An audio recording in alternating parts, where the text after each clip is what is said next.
તમારું જે આખું સક્સેસ સ્ટોરી રહી છે એની અંદર તમે કેવી રીતે ફોકસ રહ્યા પર્ટિક્યુલર વસ્તુ પર અને એના માટે તમારું રાઈટ માઇન્ડસેટ શું હતું કે તમારે આ અચીવ આ લેવલ સુધી કરવું છે ત્યાં સુધી તમારે ફોકસથી નથી હટવું?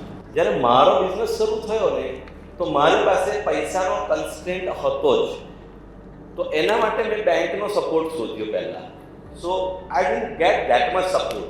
સો મેં એવું કામ કરવાનું વિચાર્યું કે ભાઈ એની અંદર મને પૈસા બહુ ઓછા કાઢવા પડે અને કંપનીઓ મને પૈસા આપે જેનું હું કામ કરું તે. તો હું એડવાન્સ 30% અને 50% લઈને વોડાફોન નાનું તેનું કામ કરતો હતો. એક સિચ્યુએશન પીરિયડ આવે એટલે એ લોકોએ 5% આપવાના ચાલુ કરી દે. તો ત્યાંથી મને એવી ખબર પડવા માંડી કે ના, અહીંયા આગળ આપણને જોઈએ છે પૈસા અને મારો ગોલ પૈસા છે. જો મારો ગોલ પૈસા હોય તો આ રીતે મારું કામ ચાલે છે. તો મારે એવો બિઝનેસ પકડવો પડે કે જેમાં રોજે રોજ મને પૈસા નથી જોઈએ. પહેલાં મેં લોજિસ્ટિકનું કહ્યું તો એવરી ડે ડીઝલના પૈસા જોઈએ. હવે તમારી પાસે 50 ગાડી હોય એટલે ડીઝલના પૈસા રોજ જ માથાકૂટ.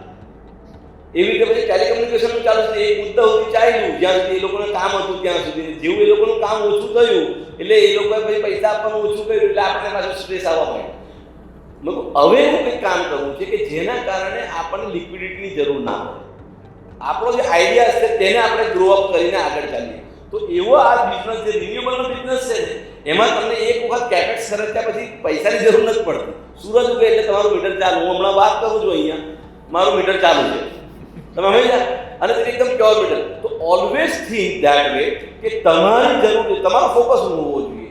As a entrepreneur I want to be a good wealthy rich, કોઈ નુકસાન પહોંચાડ્યા વગર. તો એ રીતનું આખા સ્ટેપ બાય સ્ટેપ તમે લેતા જાઓ. રહ્યો સવાલ બીજો તમારો ફોકસ. તો ફોકસનો મતલબ એવો કદી નથી કે તમે એક જ બિઝનેસ કરો. તમે જે કંઈ બી બિઝનેસ જુઓ છો તમને ફોકસની અંદર એક વર્ષમાં એવી ખબર પડી જવા માંડે કે આ બિઝનેસની અંદર હું આગળ વધી શકતો નથી. At that time your data analysis should be surrounding કે હવે આના પછીનો કયો સારો બિઝનેસ છે. That I can please switch over કે જે તમને સ્કિલ આપે, જે તમને સારા મેનપાવર આપે, જે તમને આગળ લઈ જાય અને જે એવો બિઝનેસ હોય કે જેના કારણે જેના થકી તમે રિયલી વેલ્ધી બની શકો. So it will be there કે ફોકસ હોવું કમ્પલસરી છે. It's a changing market trend. In your business, it's changing every day. So number one, how do you stay innovative? What do you do to keep adapting to that change? That is one. And second question is a healthy work-life balance. That is very to achieve something and then to have a healthy work-life balance and figure out how to maintain that. कि your team or your surrounding should be more intelligent than you. रहा सवाल healthy का, तो healthy के अंदर में discipline play the role in a business. Business को healthy रखने के लिए भी डिसिप्लिन चाहिए, क्रेडेंशियल और हर चीज़ों को ये करने के लिए, और आपकी पर्सनल हेल्थ संभालने के लिए भी आपको in short discipline and surrounding इतना अच्छा होना चाहिए जिसकी वजह से आपको सारा डेवलपमेंट मिलेगा. Thank you very much.